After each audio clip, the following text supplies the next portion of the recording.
Welcome to the podcast of MotorWeek, television's original automotive magazine. MotorWeek is made possible by TireRack.com, WeatherTech, Hum by Verizon, RockAuto.com, and State Farm.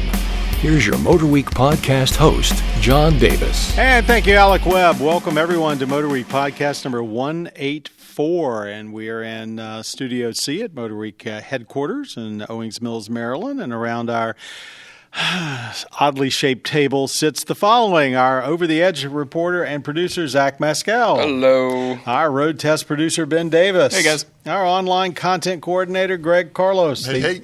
The only man that really knows what goes on out there in the internet. Our video producer and editor, Joe Ligo. And Joe is also the producer of the podcast. We've got a lightning round, a viewer question about tires. But first, two new Mitsubishis. Yes, they still are selling cars here. Have recently been on our lots, and we're going to start with them. The first is a vehicle that they started talking about 3 years ago. It is finally here. At the time, it was going to be the only plug-in electric hybrid SUV that you could buy. Now it is one of several, but it still was, I think, worth waiting for, the 2018 Mitsubishi Outlander PHEV. And for anyone that doesn't know what PHEV means, it means plug-in hybrid electric vehicle. So, what do you think? I just drove it to work today. And? It's one of the rear electric motor, does the rear wheels, gas engine does the front wheels, and pretty seamless. I know we've driven some other vehicles where you can kind of feel the clunking in the man behind the curtain with the powertrain, but this one seemed pretty seamless. It's a Chevy Bolt concept on steroids. The two electric motors do almost all of the driving. The gas engine's almost always a generator, but not totally. And when you really put your foot down, it connects. And it's pretty advanced. It's very advanced. I'll tell you the first thing that stuck out to me, since I didn't spend a lot of time with it, I like all the buttons that make it super obvious whether you're in EV mode, whether you're in charge mode, or whether you're in preserve the battery mode. So and then there's an Eco Sport on top of that. Right, then not Eco Sport. There's an Eco mode. Right, there's an Eco mode on top of that. But I like some of these cars bury this stuff in menus on touchscreens. I like having manual control over what my battery is doing, whether I want to save my battery, whether I want to use it, whether I want to charge it. I like that. I like that they have buttons for it and that they're clear and easy to read. That's my first big like. I agree with that. We should point out that the reason you have the plug-in is to get extra EV-only range. Yes. Which, depending on whether you use the heating system or not, is between about 17 and 27 or 26 miles. I think I saw 25 on one trip. Yeah, the website says 22, but if you baby it, you'll get more. I have two positive things to say about it. I like the styling, and I like how they write out Outlander across the hood. Kind of looks like a Range Rover. Kind of upscales it a little bit. But I was doing some crash testing yesterday, and this is the benchmark now for which I will test everything. Wow! What we use the foam pad. I did my traditional take it up to. We shouldn't say crash testing. Yeah, automatic crash. Emergency automatic brake mitigation test. Brake mitigation test. So I did my gradual take it up to 20, see what it does, and it performed flawlessly 100% of the time. So I kept bumping it up till I finally got to 35. Wow. And at 35, it's coming down hard in those last few feet. It locks up and actually slides a couple of feet, but it stops completely and it doesn't hit the barrier. So I'm like, I wonder how far I can take this train. So I come around hot. These crash barriers cost money. I'm up to 37 miles an hour, maybe 38, maybe 40. I couldn't look down at this point. Hyperspeed. It gives you plenty of warning. Audio before anything happens, and then eventually the initial brake hit is hard to wake you up, and then it softly brings you down after that. But anyway, at 37, it doesn't. All it does is audio. It reaches a point where it's like you're on your own, buddy. That thing went sailing about 100 feet. Did you hit the brakes at all, or before it didn't impact? touch it? I don't recall it touching the brakes at all. I'm talking about you. When did you hit the brake? After contact?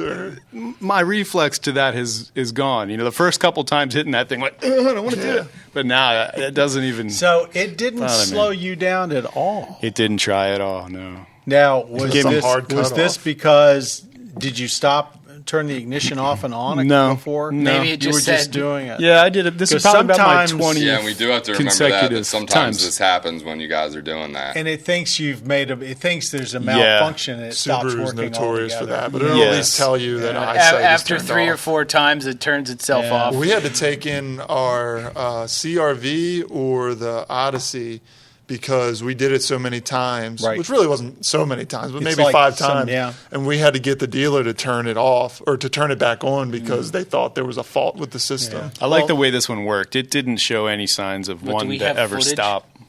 I don't have footage of me hitting it at 40 now. Well, that's very interesting because their great story, though. videos show that it's claim and I think it's probably borne out by your test that it's very good at low speed mitigation against a pedestrian walking in front of you. And they don't really make claims that it will stop you all the way when it's driving. We have yet to find a willing pedestrian to walk in front of us. I So do if have good- anybody wants to. I have good footage of it coming to a locking slide at 35. Wow. All right, so we like the Outlander PHEV. Pretty much worth the waiting for. By the way, I drove it 120 miles and used up all of the electric power. The overall fuel economy was about 35, so that's pretty So good even for when that size. when your battery's down or whatever, you're still getting mid 30s No, mileage. well, it was a combination of the two. Oh, okay. So you had about 25 miles worth of electric, and then it was a little under 100 miles of gas. And when you add them together, it read out to 34.7, I think. Not bad for any kind of SUV. Okay, the other Mitsubishi. It sounds sporty. It's called the Eclipse Cross. They brought back the Eclipse name and put it on a crossover. They sure I can hear everybody just sighing right now. Can I just say I had no idea that this was a thing, and I walked into the parking lot, and I'm like, what is this? And I couldn't figure it out. So I walked around back and saw that, and I was just like, Eclipse? I don't really understand what's going on here. This is, I don't know. It's a marketing cash grab, It's just dude. sad. I don't know. I was kind of sad about it. I'm sad. I'm still sad. I think when we first heard they were bringing the Eclipse back, I'm not sure anybody believed it was really going to be a sporty coupe, but it's like, really? Another crossover? I mean, you're using such a cool name because that was really the bargain sporty coupe of its age. I mean, it was a front-wheel driver, and it wasn't Good much enough on for a Paul racetrack, Walker, but it's it good was a enough for cool me. car. Let's face it, though, they did a lot of sabotage to that name before they stopped See, the Eclipse. that's what I was going to say. All of you guys have great memories of the Eclipse, but as a kid growing up like in a small town, that was like the daddy's money car that like the popular kids in high school drove. They thought they were so sweet because they had like a 10 grand used Eclipse. I don't have fond memories of the Eclipse. It just was always like, You're talking about the pretty one, though, right? I'm just talking about any of them. Gotcha. Because it was just Cougar looking one. You Oh, didn't that even one. like it as an Eagle, did you? That's not the one I like. I mean, there was a kid at Paul my Walker school. one. Eagle nobody Talon? watching this There- podcast like that car either. There was a kid at my school with an Eagle Talon, and he traded it in on a Hyundai Tiburon instead. So. Those were kind of. Tiburon. I'm not. I don't hate on a Tiburon. I No, like I don't those. either. I think that means shark, doesn't it? Tiburon? It does. I learned that recently. So anyway, what did we think about it? Capable little subcompact SUV, I The guess. styling is like it or hate it. I didn't Kind of hate it. coupish a little bit. A little. It does. I'm going to save this gripe for the Eclipse Cross. I could have easily done it on the Outlander because they share the same audio infotainment center, which looks the part. It looks how you want it to look. It looks modern, but it's archaic to use, and it's not very intuitive, and it's got some weird touch gestures to use to do things that are it just takes too much attention away. And granted, there's a learning curve there, but I'd just rather not learn it. Yeah. I think that was a case of Mitsubishi doing just a little bit too much there because, like you said, anybody listening probably didn't see me nodding my head aggressively. You might have heard me, but it does. It looks great, but it's not great to use, and I don't know why they couldn't have just made it. Just go back to simple, basic knobs here and there, and Yeah. if you could have kept the same basic look. You could do away with the touchpad, which is really hate it for me. Well, So it was almost impossible to just select the next station. yeah, you got to It be really too was. precise. All these manufacturers have gone through this learning curve, though. They've all been there, and now they're coming out, and the sun is shining on everybody, except maybe Mitsubishi's just a little behind on this. That's all. And now that they're part of the Renault-Nissan alliance, they probably will catch up. I thought it was peppy enough. I mean, it is pretty torquey. I didn't think it handled particularly well, but I mean, you want to get up and go in a straight line. It's got the torque. Yeah. So it's a reasonable entry into the subcompact crossover market, but I would say it really is going to depend on price and also whether you've got a Mitsubishi dealer nearby. They do have a great warranty with it. Do they? What is that? I believe it's still 10 years. That is good stuff. I'm pretty sure. That was going to be my question. But yeah, the dealer network is slim, so good. Yeah, 100,000 miles. It's 10 years, 100,000 miles. Which I like. I've never owned a Mitsubishi, but I like having Mitsubishi around. Like I get sad anytime a brand. Go away. I mean, I get sad anytime a brand leaves. Away, so. I like seeing them on the road. Like I said, I don't have one, but I like having them around. It's one more choice, you know. Bring back a small, affordable pickup truck, and I think you would really put a foothold in the States. I think so, too. Moving on. Next, we have two more vehicles to cover. Hyundai Kona, which is been quite a surprise and a bit of a delight. It's a little smaller than everybody wants to know. Is it the same as a Kia Niro? No. It's a little bit smaller. I was driving the Niro this weekend. Somebody said, "Is that a Kona?" No, it's actually a different vehicle, and it's pretty. And it's not a hybrid. Right. It's pretty cool. It's another. I mean, if you're going to when you compare the Kona to the Eclipse Cross, and they're both basically in the same market, I would say the Kona is much more interesting. It is quirky cool. When I first saw it from the profile, I saw that lower body cladding. I was like, did Pontiac come back? I thought it was a new vibe or something. I missed some major news. It is funny how that Aztec styling is coming back in bits and pieces on different cars. And now all of a sudden everybody's like, yeah, I can live with that. The back end of that Eclipse Cross looks kind of like the Aztec rear window, but we've already. But that's okay. You're right. It does have a look that makes it, the cladding, the plastic cladding look on that Kona definitely is. I think they did. I think it's weird because it works so well on that thing. I think it's cool looking, and it drives well too. It's got a nice ride. Great. It's got a better ride than the Tucson. Is there a battery electric version coming out at some point? I feel like there was a tease at one of the auto shows. Geneva, I think there was. It makes sense. Everybody's going to have something. That platform is just begging for some sort of electrification. But I just drove it literally like an hour ago for the first time. I was impressed with power. It was comfortable inside. I mean, Hyundai has gotten good with interior. I wouldn't say refinement, but everything just looks nice and modern. And what was I just going to say about it? I cannot remember. Well, I'll tell you, the front seats, we recently did the EcoSport from Ford, and this, you felt like it was much roomier in the front. Oh, and when I came back, I parked it next to our Niro, and I know they're not directly competing against each other. Right. But the Kona just blows it away in styling. Oh, yeah. I mean, that thing it makes the Niro look like 3 years old. Yeah. I didn't know. I thought I grabbed the Kona keys earlier because I had texted you to see if you guys were going to be shooting it this afternoon. And I hopped in the Niro thinking I was in the Kona. And I pressed we're real car people, aren't we? I pressed the start button, and I'm like, all right, what car am I in? Because you don't hear anything happen in the Niro. It sings at you whenever you start that bean. I think it sings, but I just didn't hear an engine, so I'm just so confused earlier at what's going on. And I was like, oh, okay, I'm in the Niro. But, I mean, especially after going from Niro to Kona and back to Niro, I mean, the Kona is just, I think that thing is just cool. It looks good. Cool. And like we were just talking about with the Eclipse, button-wise, there's just there's buttons on the left and buttons on the right, and I love that. It's beautifully integrated into the dashboard, kind of like in, dare I say, like a Mercedes, BMW. Dare you. But you dared. It looks just really well done. But that in is there. The mark, tacky. Being kind of like the Korean semi BMW. That's their whole thing at Kia. So somebody you mentioned startup, and it brought me back. And I hate to go back to Eclipse or any Mitsubishi really, But you notice when you get out of the Mitsubishi, and you know how a lot of them now will say goodbye or so long or forgot See their you. keys. Yeah, it says "see you," just a period, no like, No exclamation. explanation. It's so That is strange. the funniest thing to me. It just says "see you," I'll It's have like to get a somebody shot got of that that. past, like not like final. "see ya" or "take it easy." Too bad it Yeah, doesn't have a say good day. Bye We now. need to get a picture of that. That's funny.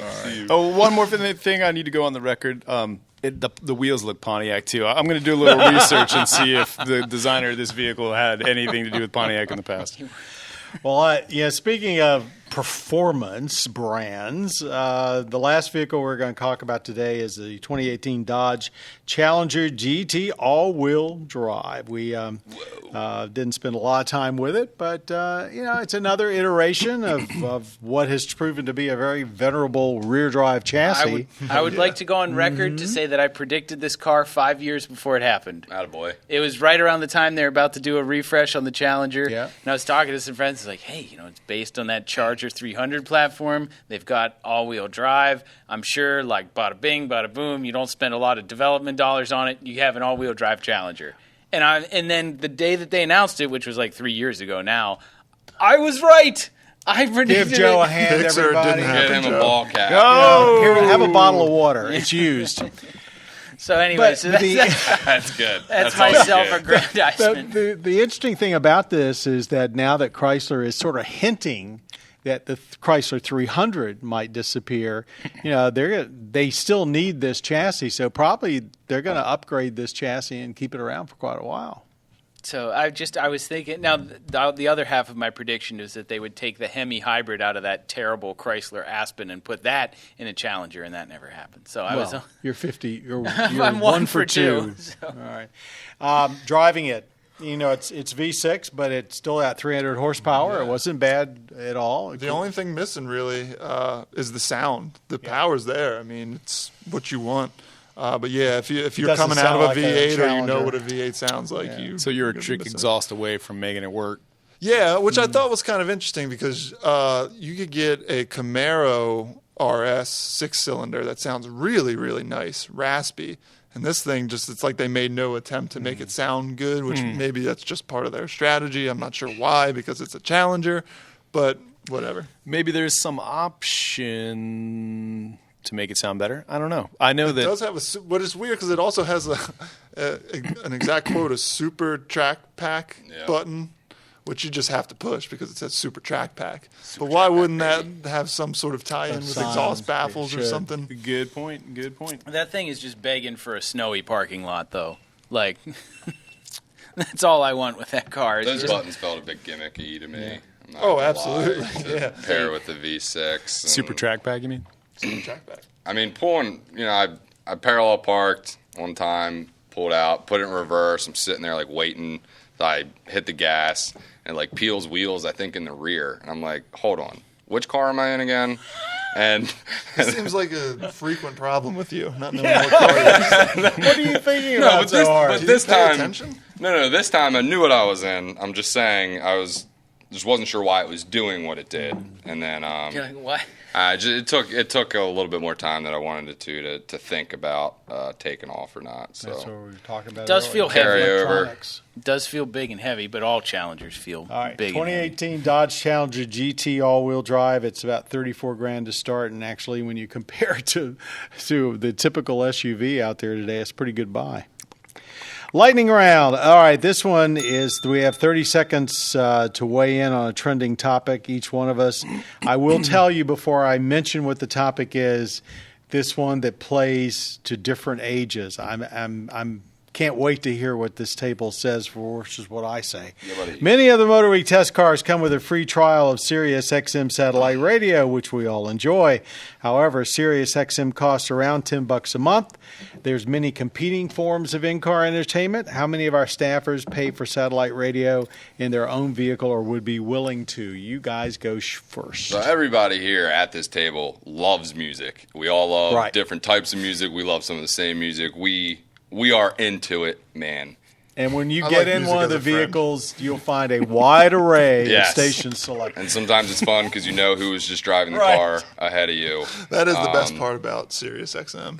Yeah, but I mean, one of my gripes with it, I mean, it's better than normally AM, FM, but lithium, octane. But you tend to hear the same songs, whereas if I go to Jam On, I'm going to get a live show, that Fish played, as opposed, I don't know, it's just. Do you all have unlimited data on your phone? I do. And so I'm able to stream through Spotify, whatever I'm feeling that day. So, I mean, for me, my mood's different. I got to hear something different. So I would stick to what I use now. Anybody else?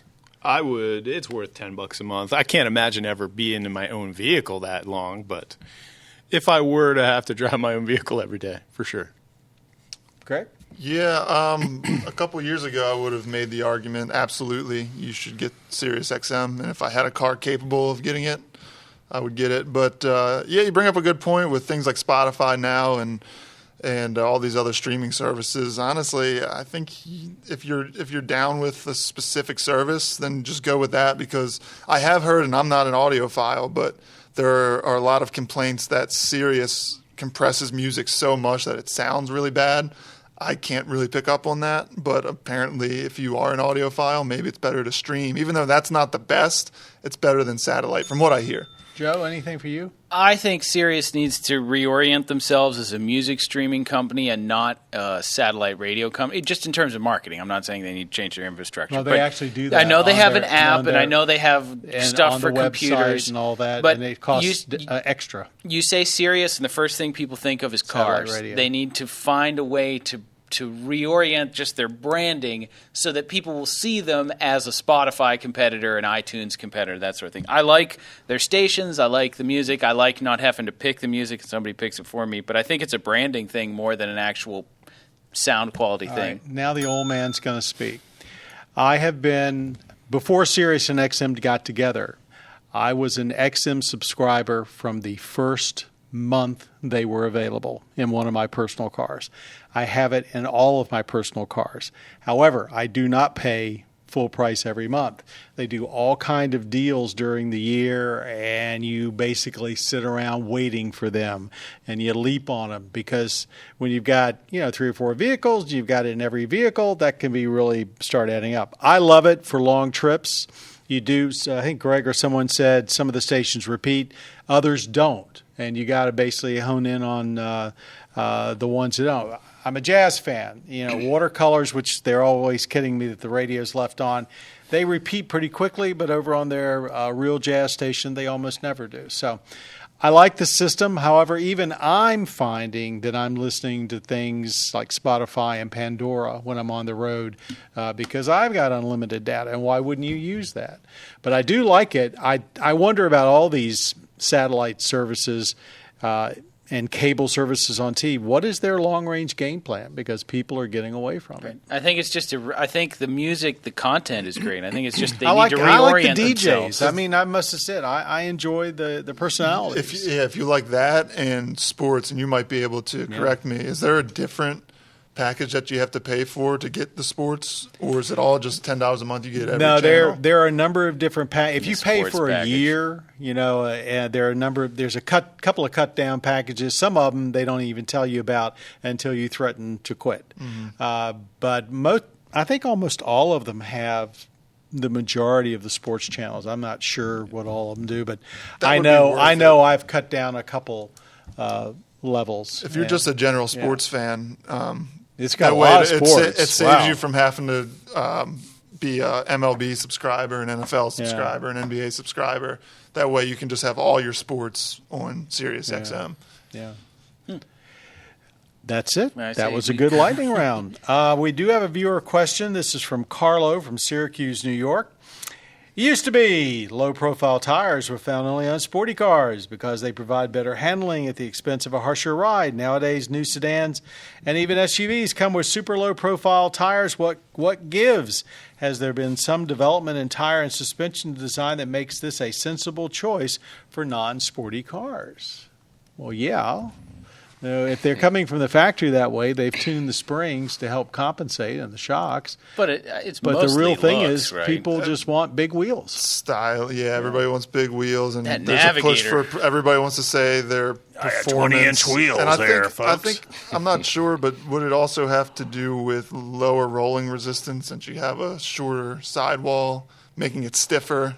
Yeah. Less rolling resistance. Could better be, fuel but it economy. also builds up heat faster. That's true. The lower the sidewall is. But I've never heard anybody talk about a fuel advantage concept because most low rolling resistance tires tend to be on smaller wheels. Yeah, They're that's just true. harder rubber, They're just but they're harder still on rubber. smaller wheels. I think it's all style. And then, the manufacturer will tune the suspension for that, which means if you replace those wheels with something either shorter or taller, you've thrown the calibration of the suspension out the window. Well, and we've even complained on some of these cars that have really amazing suspensions that even they can't compensate for the harshness of those wheels. What was it, an Audi Q7 or something we drove that you'd hit a bump and it would be like wham, and then Well, we just had that slowly McLaren modulate out. 570S convertible, and there was a half-inch deep pothole on my Deer Park God. Road. I mean, it was nothing.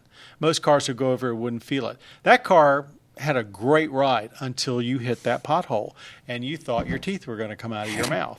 And that you look out, it has super low profile tires on it, so that's your expense there. Yeah. Anyway, the answer is, Carlo, it's for looks mostly, but the cars do come fairly much tuned for it. Hope that gives you some insight, but you're going to find low profile tires on just about everything. Rant and rave, anything eating at anyone? Anyone? This has not Here much we to do with go. cars, but Let her rip. when I was a kid, there was snowball trucks and ice cream trucks all the time, and now there aren't any. There aren't any. Sorry, guys. You used to hear the I had chime one come coming to down mind, the too. street, and everyone would run off. Yeah, and they were really cool looking trucks. And Yeah, I have one come through. That was Kids lame. aren't allowed to Just play always at the outside wrong- anymore. Well, the problem is like, and I'm sure they've probably updated their systems, but I never have cash on me. So like, even if I want an ice cream and I see one, I'm like, oh man, I don't have cash. maybe that's it. Do you They take just- Apple Pay? Well, I'm sure they have to because it's getting I'm so sure they ubiquitous do. now, they and got I would a gladly. chip swipe machine. I would gladly pay. I'd probably buy more ice cream if I would just be able to whip my phone out and pay for But the it. kids don't have cards, but they probably have money. They probably have What's phones. the and- This might be a nice Shark Tank idea. what's the one that was in this area? And I keep wanting to say the cow. Mr. Frosty or something. Maybe, I don't know. Anyway, well, that was Good an interesting humor. way. Thank Huh? you, Jim. Good humor. Thank you, Jim. Our audio engineer saved us again. Does anybody remember the video game Twisted Metal where the Yeah. one guy drives like the Yeah. deadly Love that. ice cream truck, Oh, has yeah. like rocket launchers? I think we're going to end this time. All right, that is bringing to a close this Sorry, MotorWeek guys. That podcast was lame. 184. I want to thank everybody around the table today. Audio engineer, you just heard from him, Jim Bigwood, our podcast creator, Bob Mixter, and of course today's producer and usually our producer, Joe Ligo. Thank you out there for watching MotorWeek and listening to our podcast and watching our video podcast and watching us every week on public television stations and our website and YouTube and on Velocity, all the places that you could see us, hear us, find out what we've got on our minds. It's because of you that we all love this job. So on behalf of everybody at MotorWeek, thanks for being a part of our show. See you next time. You've been listening to the podcast of MotorWeek, television's original automotive magazine. MotorWeek is made possible by TireRack.com, WeatherTech, Hum by Verizon, RockAuto.com, and State Farm. For additional information on podcasts, videos, and showtimes, visit our website at motorweek.org. And watch MotorWeek, television's longest-running automotive magazine series each week on your local PBS station.